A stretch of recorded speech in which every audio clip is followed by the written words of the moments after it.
Yeah, well, obviously, I'm Rodney Bennett. I'm the 21st Chancellor of the University of Nebraska-Lincoln. I started this amazing journey back in the summer, July 1st. The Board of Regents confirmed my appointment on the 22nd of June. Prior to that, I had served just under 10 years as president at the University of Southern Mississippi in Hattiesburg, Mississippi. And before that, I had a number of senior level administrative positions at the University of Georgia in Athens, Georgia. And then prior to that, the list just sort of goes on and on and on over the last 3 decades. I was born in Knoxville, Tennessee, sort of in the backdrop of the University of Tennessee, Knoxville, the state's flagship and land-grant institution there. But in growing my career, I've sort of lived and worked in Tennessee, South Carolina, Georgia, Mississippi, and now Nebraska. When I think about where home is, I think about where my children consider home to be, and my 2 daughters, who are 26 and 24, consider Athens, Georgia to be home. I think there were a couple of things. After serving 10 years, plus or minus, at Southern Miss, I was really looking for an opportunity that had a statewide sort of expectation for public higher education. So I was looking for a land-grant institution and a flagship institution. The land-grant gives you the depth and breadth of public higher education. The land-grant designation requires you to think about how you take and what you do here on campus and apply it across the state with the end purposes of elevating the citizenry, right? And then the flagship designation brings along with it sort of an enhanced commitment of resources.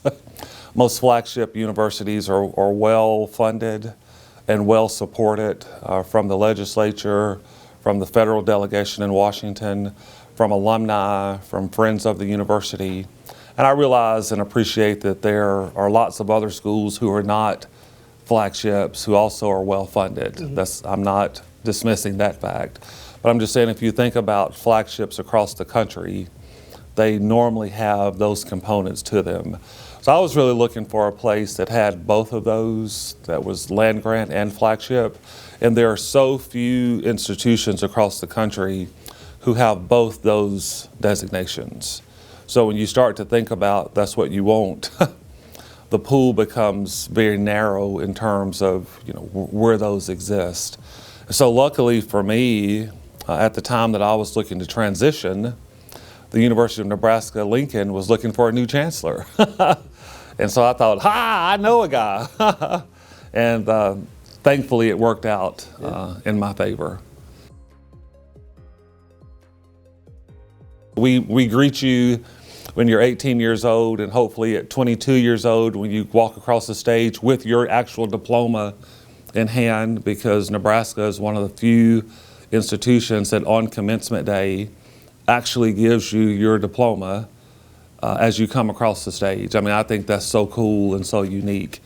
But there's a lot that happens over the course of those 4 years. So between 18 and 22 are very transformative years for young people.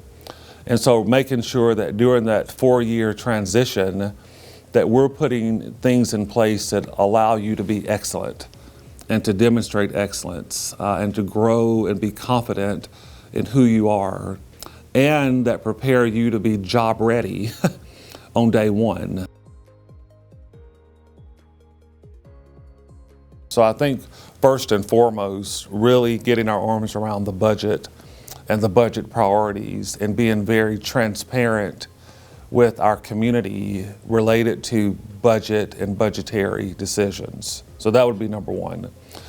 Number two, a goal is to continue to work in a shared governance way, not just with faculty groups, but also with staff and with student groups. Because I really believe that we are all in it together. We're all pulling in the same direction. We all have the same goals. I think that in order for us to have the university that we want to have, We can't have hidden agendas.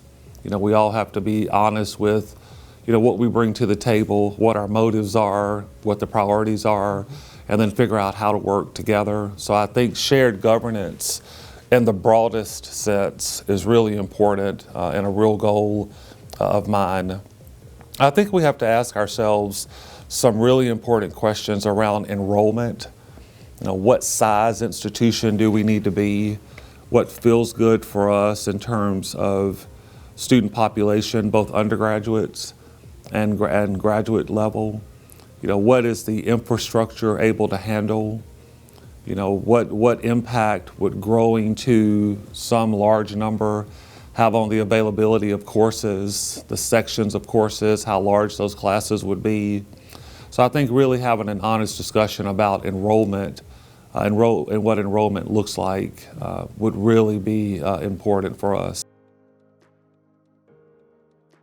I think the goal is to make sure that when our students come to us, that there's a sense of safety and security. I think when your parents or grandparents or aunts and uncles, or if you're living on your own, when you arrive on campus, I think there's this expectation that you're going to be taken care of, that you're going to be safe, that there's no harm that's going to come your way, that the university is aware and engaged and working with students and the community to make sure that you have a positive experience. No parent wants to send their kid off to college and then have something adverse happen to them. So a goal that I have is to make sure that we are a welcoming community and that we are a community that truly embraces, both in letter and in spirit, this sense of safety and security. I do believe that college is a time where you can explore things, you can try things that you've never tried before, you can meet people that you've never met before, you can study abroad and have those types of experiences. So I don't want our students to come here and sort of be in this protected cocoon where they never, are uncomfortable or, vulnerable or feel unsure, because I think in those moments are great opportunities for growth. But I think broadly speaking, having a campus community where you feel safe and secure, and you feel like this is your home, and you feel like you've got some skin in the game, and that we're working in partnership is really important. A lot of times diversity is usually defined with race and ethnicity, black or white. And I think the history of the South has been very well documented. And I think there's evidence of that you could easily point to. But what I have learned is that there is so much more diversity that needs to be included in the conversation.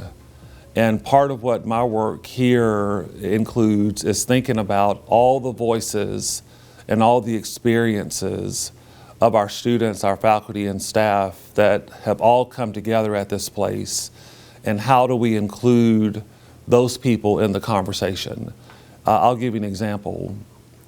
If you are a student from a metropolitan area who attended a private college preparatory school where your parents had the capacity to pay $30,000 or $40,000 a year for your education, your experiences, I would submit, are going to be very different from a student who has worked to put themselves through school, or whose parents are first generation who are trying to figure out how to put 2 or 3 of their kids through school.